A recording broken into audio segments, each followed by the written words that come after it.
Here's one towards the goal. That's going to be gloved by Travis Ridgen. Well, this is more like it. This is Slangin The Bizkit. Here's Travis Ridgen and Dave Wheeler. All right, ladies and gentlemen, we are Slangin The Bizkit. This is going to be episode 4 of season 3. I'm joined by a personal friend of mine who was on the last season of the show, virtually, now in person. He is a almost NHL alumni, as close as you can get to playing NHL games without actually playing them. Yes. Social media famous as well. Better looking than me. Just got back from Finland. That's true. Goalie coach for NCAA Division I at Michigan Tech. Jamie Phillips, welcome to the programming. Welcome back to the programming. Thank you. I am involved with Michigan Tech, but not directly as the goalie coach. I'm going to be with a AAA organization this year.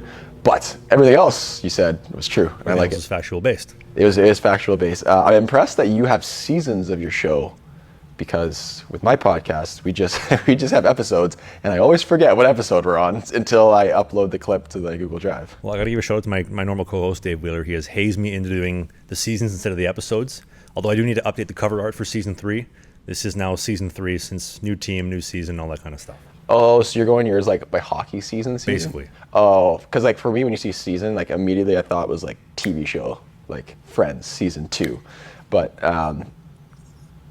I don't play hockey anymore, so I just have it by episode. I don't want to overproduce it too much, but the last episode we did was a smashing success. I think almost 10,000 people collectively listened to it, although a lot of negative feedback as well in the TikTok clips.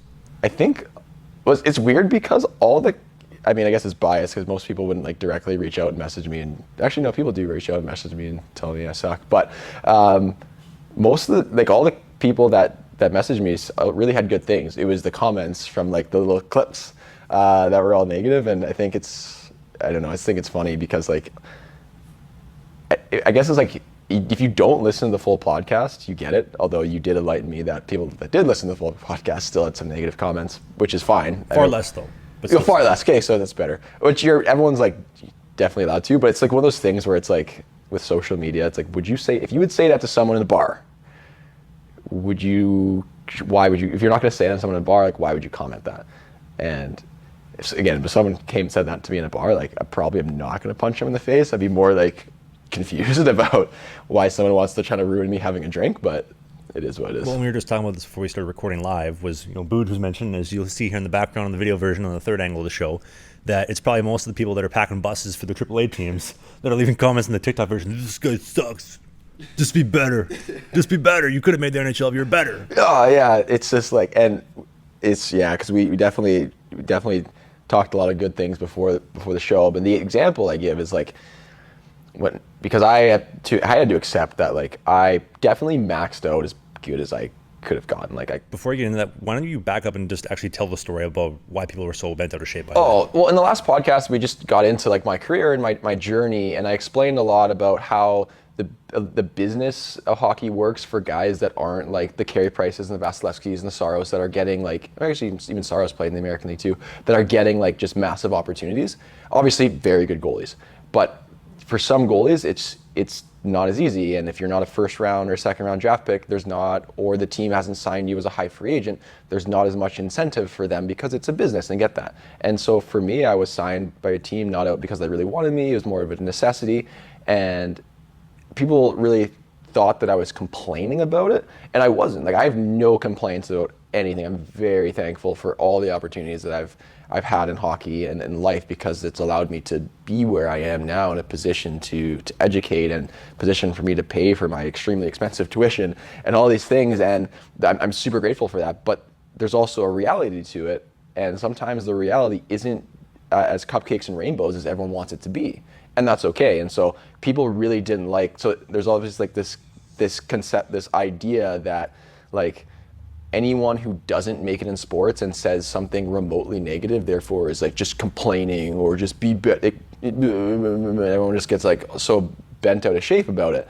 And I gave this example to you, like Dustin Wolf, AHL goalie of the year for 2 years in a row. Like he cannot be any better than that. He has one NHL game.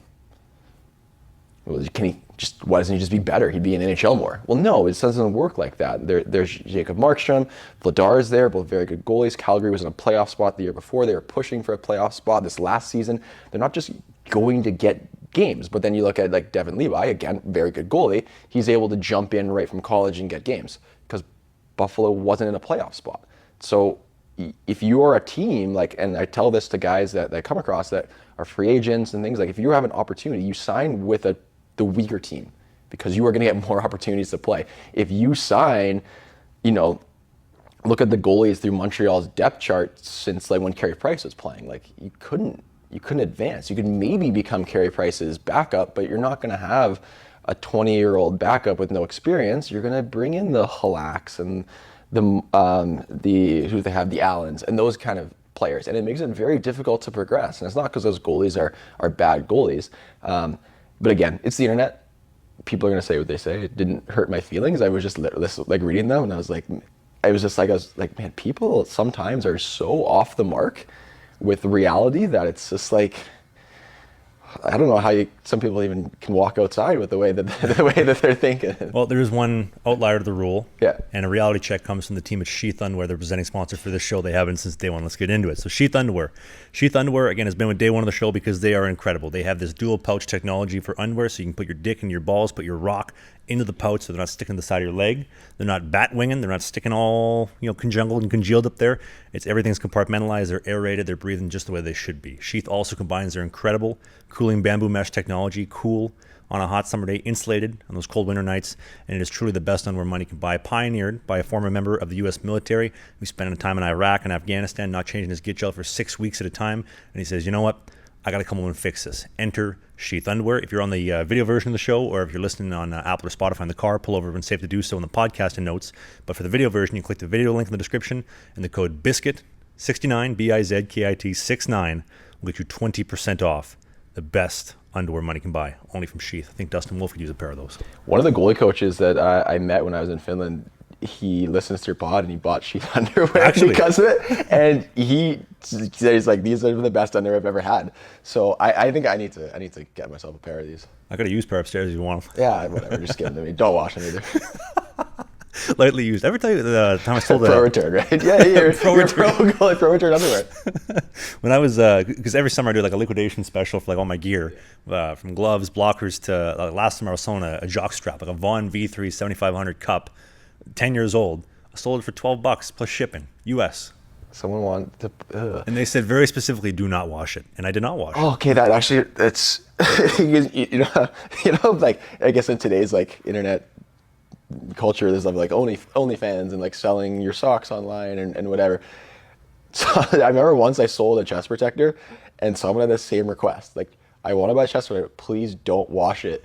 I want it to smell. And I immediately blocked him because I've never been so weirded out. But looking back, I was like, wow, if that was the case, I should have just like upcharged them like a couple of grand. Yeah. And then I was like, hey man, if you want, like I'll wear my socks and my hockey skates and I'll sell you $100 a pair. Well, a couple hundred, maybe not a couple grand. Like $100 per pair of socks. It's game used though. Yeah, it's game used. Authenticated by yourself. But I mean, if there are guys out there that are willing to pay like thousands of dollars for some influencer, like female influencer's socks, I'm sure there's some hockey fan out there willing to pay for UC Saros' socks. I had a post-retirement endeavor lined up at one point in time. This is one girl I was dating once upon a time, and she joked lightly about doing like an OnlyFans for like feet pictures, and I said, listen, let me be your manager. I'll just take pictures of my feet and sell them. I'll run everything. All you got to do is just like, take a couple selfies, text a couple guys back. No dice, but that could have been early retirement right there. Hey man, whatever works. It absolutely has come off the rails. That's the Peanut Gallery, Derek Bujan. If you hear in the background, if you're in the audio version, you probably won't see him, but you can hear him in the back somewhere. But we were talking about before is just the opportunity in life. The opportunity in life, and I think you had mentioned it in our pre-podcast talk, where like you said like some of the people commenting and things, do they think that life is fair? And then I said I hope not, because I hope people don't think that life is fair, because it isn't. But then possibly those people think that life is fair, except it's not fair for them, which then by default makes life no longer fair, which is a weird way to think of life. But I have come across those people. we talked about that before the show, and the biggest element to that is if you think life is fair, but for some reason it's not fair to you, the second that you address that life is fair and you're the problem, you have to acknowledge the problem. You can't just sit there and make excuses. You've admitted that there is a problem and it's within your own hands. And if you don't fix it, now you're just bitching and moaning, and nobody's gonna have any sympathy for you. So as opposed to you stay the victim, and that life is unfair, you never have to take responsibility about it. But if you take responsibility, you turn the power back into your hands, and you can control that. Although in the case that we're talking about, you playing for the Winnipeg Jets, there's only so much you can do, and the other gatekeepers and the powers that be will decide the rest. Yeah. Right, completely out of your hands. Yeah, and look, my first year I played incredibly well. My second year I didn't play very well in the East Coast League, but I played well in the American League. But for me, I was starting to derail mentally from the side of it, so I could have reached out for help way earlier, and that's probably the biggest thing. But also, was I getting to the point where I was starting to become so burnt out from it all? It's actually, I watched the Johnny Manziel documentary on the plane, and I am no way comparing myself to Johnny Manziel, but when he got to the NFL, he said he no longer wanted to play. It wasn't fun. But when he's playing in college, it was fun, the partying and all that stuff. And I definitely can empathize and understand with sometimes when the pressures and the jobs and the comments, and when you're overwhelmed and it no longer becomes fun, it's hard to get that train back on track.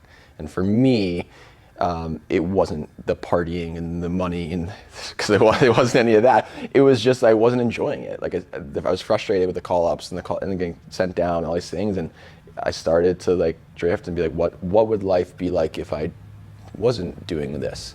And then it started to be hey, that seems way more fun and way less stressful and that kind of stuff. And so then it was hard, and I never really got that train back on track. I was able to kind of keep it going forward for a little bit, and then eventually I kind of reached the tipping point where I was all right, I'm done. And what was that tipping point? Because I was here with you back in May of 2020 when you had that tipping point. You said, I'm done, I'm retiring. So What was that tipping point? Well, the tipping point, it was definitely when I was in Europe, and I ended up getting released from my team in Europe. And because I went to Europe, and the team I was on, I was really enjoying it. I was hoping to go to Europe and find the love again, and I did. And I was this is great. I was loving it, and I was I could play here for a couple of years and then figure out life. The team, we weren't very good. We actually went through a point where we had so many injuries. We were playing with 2.5 lines, and so we went on a losing streak, and then eventually we got back on track, won 3 games in a row, and then they released me from there. And so after that, I was okay, I'm done. And then I reached out to Joe Shawn at Michigan Tech. I was hey, if I'd love to come back to school and get my master's. If there's a position open for a goalie coach, I would love to get back. And then as soon as he got back to me, and a couple of weeks later, and he's yeah, this position's there, then I'm said, yes, done. I'm done. But that was the biggest tipping point. Because I remember I called my dad, crying in the car park, and I was Dad, I can't, I just don't want to do this anymore. It's pointless. It feels like I'm just beating a dead horse. It feels this is Sisyphus pulling the boulder up the hill, which is why I have some tattoos of that, just pushing the boulder up the hill, and you're never getting to the top, and it always falls back down. Let's do something where I'm going to enjoy pushing that boulder up the hill, because I'm enjoying the journey, and I know I had that joy when I was younger and junior in college and stuff, but then when I went to pro and they started to grow up and real life started to come at me, I just didn't have it anymore. Did you find when you got to the bottom, you're pushing the boulder up, a little bit of adversity, you reset, you got back to the bottom, did you find that being a spot of inspiration and drive of, I'm going to do this one more time, one more kick? Yes and no. I wanted to finish my career on a high note. Fortunately, COVID I stopped that, which sucked, because I signed with Cincinnati and kind of struggled my first 2 games. I really had a hard time adjusting back to the smaller ice. And I took I was off from games for a month, so that was hard. But then I started to find my stride. I was traded to Brampton, was playing really well. Brampton, we were gonna make playoffs, and I was okay, we're gonna go on a cool run here. This is gonna be a sweet way to end it.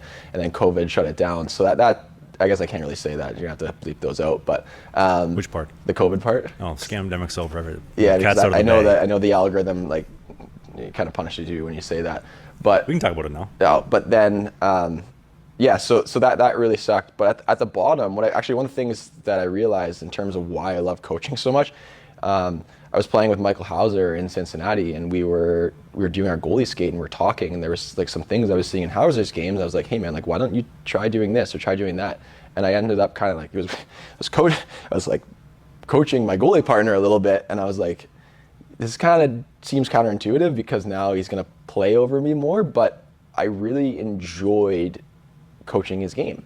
And like that was a little bit of a light bulb in my head that I was like, maybe I'm going to want to get back into coaching, and I'm glad that I was able to get the opportunity at Tech to be able to get back into coaching and then start to, coach younger kids and younger athletes.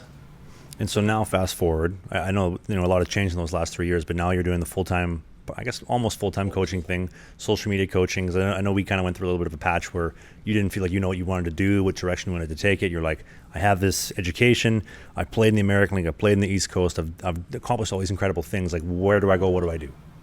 So it's almost done with school. I'm finishing my last, no, it's not even a full year, my last 24 weeks of clinical rotation. So that's when you work for free in a hospital or an outpatient clinic or whatever, so 40 hours a week.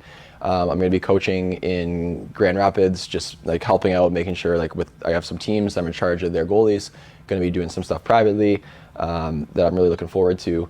And then, a lot of that remote coaching where I get goalies from really all over the world, and it's a lot of analyzing their games, breaking it down, like sending them drills to focus on different things. And ultimately, like my goal with all of it is to bring it all together. And so I'll graduate as Dr. Jamie Phillips, physical therapist. I'd like to have a brick and mortar facility like Bouge has, where whether that's a gym and a clinic in a rink or a gym and a clinic in a mini rink, something where I can both practice as a physical therapist for ideally athletes and goalies, be able to train goalies as well. So basically work part-time as a PT, goalie coach, do the remote programming, and then have athletes and goalies like come to me and like really work and get them better and get them better on the rehab, prehab, have a strength coach working there. So kind of that's how I'm going to bring it all together. I'm just still getting all the, crossing all my T's and dotting all my I's and making sure that everything's set up so that when I do graduate, I can get that going. So that's the plan right now. I'm looking forward to the day when you start getting comments on Instagram and YouTube that are calling you a loser, giving you all this shit. I already get it. Well, then you're going to reply, you misspelled doctor. Yeah, well, yeah. I do already get those comments, and I just realized it's just better to just tell the person they're right. One person did say that, he just said that he's no longer subscribing to the Goalie Science podcast, which is the podcast I run with Ben, because the topic we were talking about was how Hockey Canada's development model isn't broken. And I actually thought it was, but Ben through the stats showed it wasn't. And he's like, well, these guys are obviously not qualified. They must not have played at a high enough level. I'm like, well, I played in the American League and Ben played U Sports, so it's just one of those things. I say, yeah, you're right. Like, I suck. You're right. Well, and on top of that too, like outside like the playing pedigree and what you've been able to accomplish online, you've been very instrumental in my hip surgery recovery. And I know there's a lot of different coaches out there that are doing the mobility, the flexibility, the strength, all that kind of stuff. But like you have literally helped, being a catalyst for changing my game physically with the surgery and accessing new ranges that I never had before. Because I remember we were talking in March, and you gave me this program, very simple, process. It's about a 60-minute program of mobility every single day. Well, you originally said do it every other day. Now it's an everyday kind of thing. And I feel like I've gone from 6 degrees on, my pre-surgery hip to now 25 degrees on the post-surgery hip. And, Booge has been seeing with the skates, like I'm touching post to post, no problem. And I think although the surgeon did a lot of the credit or a lot of the work opening things up, you helped me to access that. Well, yeah, structurally, like your hip's completely different now.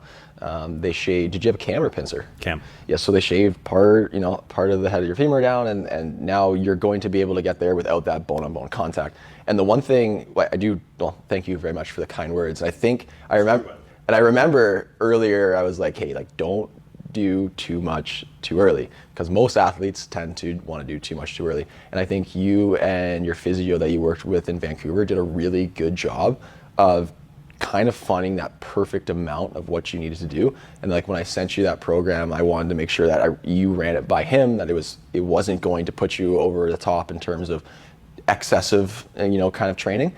And so you followed it diligently, so to your credit, and I'm glad to hear that. So once you're able to get back on the ice, like I've seen those videos that you put on Instagram, you're getting post to post, like that is incredible. So I'm glad that I've been able to be a part of that. And now at the point you're okay, like you're cleared to skate, let's start to progress it so that you can hopefully maintain this. Well, you'll maintain a lot of it, but you'll build that resiliency. But that's what I love to do. That's why I go to spend the last going on 3 years of school doctorate level school to be able to help you in this position, to help other goalies or whatever, that help other athletes, whatever it may be. But yeah, it's crazy how much, like, you know, how long the journey it must seem for you at this point. Like, it probably feels like forever that you're going under the knife, but yes and no. To an extent, like it felt like it was forever leading up to it, because every day was like, even like hockey aside, my quality of life I felt was like very skewed. Like I'm waking up, you know, I creak, I groan, I crack, and I pop first thing in the morning before, you know, I even go to the bathroom for my morning piss, and it's like, oh man, I'm already getting sore. You know, then, you know, 2 hours before the skate, after the skate, you're all cramped up, all jammed because everything's also tight. To now where I could literally do nothing all day today and just sit on my laptop, sit in a chair, and then tomorrow I'm still good to go. So like, it's like my quality of life has changed night and day, different from what it was before. Obviously the on ice is I mean, even Booj has seen some of it as well. Just, I feel like I'm moving better. I feel like I can do things I physically couldn't do before. And I wish I would have done it sooner. Although, granted, this does borderline political. The Canadian healthcare system is broken, which is why it took so long to get the surgery. But if I could have done it sooner, I would have done it 5 years sooner. So easily the best thing I've done in 5 lesson years. Here is every goalie needs hip surgery to widen their joints, or widen the hip sockets, so they can be more mobile right from the bat. Well, to be fair, though, there was a goalie that I skated with, the University of Manitoba. His name was Tyler Brown. He played 5 years for the Regina Pats. He's about 5'11", smaller guy. I remember he got the surgery on just one hip, and I remember him telling me that he feels worse post-surgery than he did before the surgery. And I remember thinking to myself, like, I've heard that a couple times. I've heard a couple of guys mention that it didn't do anything. It made things worse. So I was concerned about that, but also at the time when I got the surgery, I couldn't play anymore. Like, I physically couldn't do what I wanted to do without steroid injections, without injuries, and there was no other choice. It was just like a Hail Mary of, well, I hope this works because nothing else is going to. But assuming everybody gets the same results I did, it was life-changing, and there's nothing I would change it for. Yeah, and everyone's going to have different results, but I think, honestly, to your credit, you listened to your PT and you trusted your PT, and to a degree myself with that program, because I remember that there was a point where, I think maybe it was on one of your vlogs, where you said like you were planning on skating early and your PT is like, don't do it. And you listen to them. There's a lot of athletes that would be like, no, like I feel good, I'm gonna do it. Even though you're not following like the clinical practice guidelines and staying on the path. And a lot of times like athletes will get re-injured or make it really, really worse. So like that's a really important thing, that you were willing to be patient, listen to the medical professionals, go through it, get clearance from your surgeon, get clearance from your physio, and now the results speak for themselves. You feel good. It must be nice. I'm 30, and so now every time I wake up, I just feel my back hurts, my hips hurt, my knees hurt. But so it must be nice to wake up and feel good. But yeah, I'm glad to hear that. I'm glad to hear that you're feeling like better, and like I can see it in your face, because I remember last time before you got surgery, like you're like, I don't know if I'm ever going to play again, and you're contemplating like what is life for me outside of playing, and now you don't have to think about that. Now it's like which Fedzino team am I going to be on? Bingo, the Fedzino. You know it. I think it's just opened up my eyes to being more clear, like mentally clear about, like, I'm not worried about getting injured. I have the range. I have to trust it, obviously, which is still something I'm working on getting back. Like Booj and I talked about this morning, just about like when I'm extending, let's say like on a glove save, I'm not going to get hurt. Like my brain thinks I am, but it's because that's how it's been. Well, your body's never been there. So your nervous system, it's like, whoa, like we don't, what is this? Because before it was like, sorry about water, but before it was bone, we can't do that. So let's guide off so we're not hitting bone. Now it's, your brain is hitting panic mode. So I definitely can understand. It takes a lot of time. It's a lot of time. Well, it's like in the old Roman gladiator days. Like you see one guy get eaten and mauled by a tiger, like maybe we shouldn't go near the tiger again. Yeah. We'll just stay back and let somebody else do it. Shit, he just got his face eaten off. Yeah, but it's glad. So what's next? What's next for you, man? What's next for me? Well, I got traded and signed in Watertown, with the Watertown Wolves in the Fedzino, FPHL, which I'm very, very excited for, obviously with skating with Booj for the next 3 weeks, and then going to go see Steve McKeegan for a week and then report for the season. But I just can't emphasize how, like, I feel like I found like a new wind, like in my career, having this surgery done and things being opened up. And I think it really started, though, with the team at Manscaped.com, the second sponsor for the show. The Manscaped team has the Manscaped Beard Hedger, brand new. It has 20 different lengths. So if you want to tape up your beard line, your jawline, just like mine, you can do that. It has a 60-minute battery life. It is waterproof, so you will not electrocute yourself in the shower trying to do it. Trust me, the gentleman behind me did try to electrocute himself the other night. It didn't work. But again, if you go to manscaped.com, there's a link in the video description and a link in the podcast notes on Apple and Spotify. Click the code BIZKIT, B-I-Z-K-I-T. There's no 69, just B-I-Z-K-I-T. You get 20% off and free shipping only from the team at manscaped.com. How was that? It was really good. Also, I was gonna add. I was gonna text this to you, but I'll be honest, I forgot. So being like the little hockey social media person that I am, sometimes I get recognized, which is pretty cool. But the first thing they'll say is, "Are you Jamie Phillips?" And the second thing they'll say is, "Do you know Trav?" It's always, "Do you know Trav? What's Trav like?" And it's really funny. So I'm glad, like, what you're doing is killing it. And whether, you know, and yeah, you take a lot of slack from people and like heat people, but a lot of people like really like it and enjoy the content. And I like it. I listen every Sunday. While I'm just chilling, usually cleaning my apartment or house, then I listen to Slangin The Bizkit. So I'm enjoying. I'm glad that can be a 2-time guest on the pod. Yeah. Season 4. First 2-time guest on second 2-time guest on the show. 2 times. Who was the first time? Pascal Villana. Third will be the man behind me who's passed out. I don't know the video version will catch it, but he's out. He's going to sleep. He's shutsied. But yeah, dude, it's been fun. You know, building our friendship. Obviously, helping you a little bit with the online stuff. Then having you help me with my post surgery recovery. And yeah, I just couldn't be more thankful to have you as a friend in my life. I don't make it too soft on you, but right. I'm looking forward to the day when, you know, I have a facility and whatever, and you can come just sleep in my couch. Yeah. I'm not gonna give you a bed, but I'll give you a couch that you can sleep on, and you know, come train and skate. And unfortunately, we weren't able to hop on the ice this week with me just getting back from Europe yesterday and my jet lag and not feeling 110%. But we'll get on the ice. We'll skate, so I can rip some pucks on you. You know, I don't know if I told you or Boojit, but it feels like when I come here, and obviously, you know, Boojit lets me sleep on his couch. I live here for the next 3.5 weeks. This is my residency, I guess, shall we say, if you want to call it that. It feels like Rocky 4. You know, like Rocky, he's going into the jungle, he's getting ready for the fight. He doesn't want no women, no distractions, and he's just here, focused on the fight, focused on training, getting better. Is he in the jungle, or is he in the Russian? Am I thinking the wrong Rocky? Rocky, I think it's Rocky 4. Is that the one where he's chasing like chickens in the barn and stuff? I think so. Yeah, he's not. He's up in like Soviet Russia. I don't know. Anyway, he's definitely not in the jungle. Point being is that I'm in the jungle here. Okay. I'm living here. I'm not leaving. There's no excuses. You wake up, you hear, you know, Booj or Dave coming in at 8 a.m. and it's back to work. So yeah, actually, we're probably carrying the podcast on way too long, but no, we're good for time. Okay, good. And one of the things, like, people always ask, like, what is Trav like? And oh boy. And I always say it's like, they're like, is Trav any good at hockey? And I'm like, well, like, Trav plays in the Fed, so take that for what you will. But I've never met a person who was willing to invest the time and like financial resources and to whatever it takes, like sleep on a couch in a goalie training facility for 3 weeks to learn, to get better in their own game and to provide the content that you bring and all these things. And I said, I've never come across anyone who's doing that. Oh yeah, I probably wouldn't sleep on a couch for, actually depends. Probably wouldn't, but maybe sleep on a couch for 3 weeks. And I give you a lot of credit. You're all over the country. You're skating, you know, with Steve, with Pascal, with all these people, and you spend all your money on that to get yourself as good as you can be and to learn from experts. And I think once people kind of realize that and how exhausting it is and actually how expensive it is and why you need all the sponsors to do what you do, I hope that brings in a little bit more of like the respect, understanding, like, hey, like what he does is pretty cool. Because I'm a little jealous that you can get to do this and stuff. I gotta be honest, like part of the magic too is not selling that. Like people don't need to know that obviously like, the sponsors pay the bills. I mean, obviously I was talking about it kind of exposes that, but like the sponsors pay the bills. So there's like certain avenues to make this a reality. At the end of the day, like if you just strip it all away and just focus on the training, I think that's what shines through. And even though, you know, I do take a lot of shit, this is what I love doing.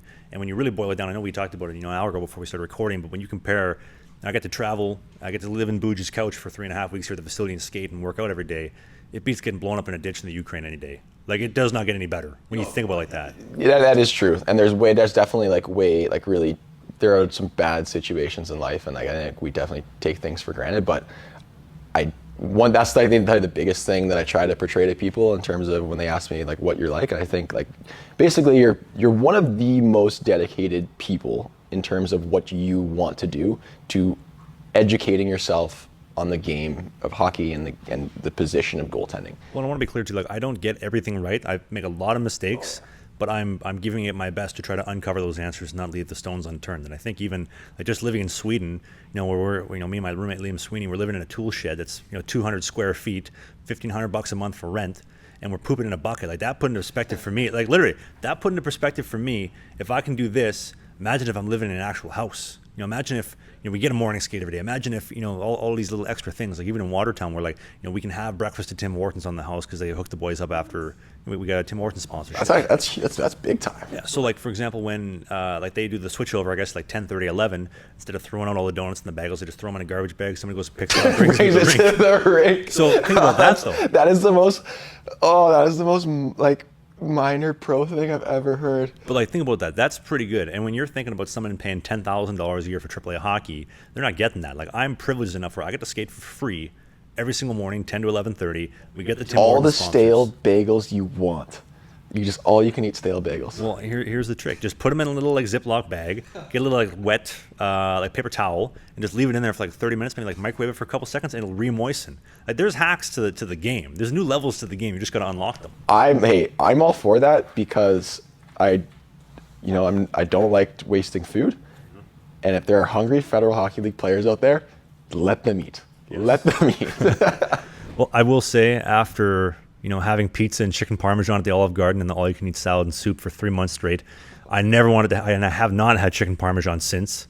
But going to Olive Garden, having a free meal, covered by the team, having great company with the fellas, and then even if you are opening the gate that night, it does beat, again, getting blown up in a ditch in the Ukraine. It beats working at Subway. It beats, working at the Home Depot, hating your life. And there's so many worse things. And just like I don't mean to monologue too much on you, but like I'm just so thankful I get to do this every single day. I get to live my childhood dream. Like I told the story on the podcast last week, but when I was 10 or 11 years old in elementary school, my dad enrolled me in like figure skating classes. So he had to take me out at like 2 o'clock to make the 3 o'clock skate.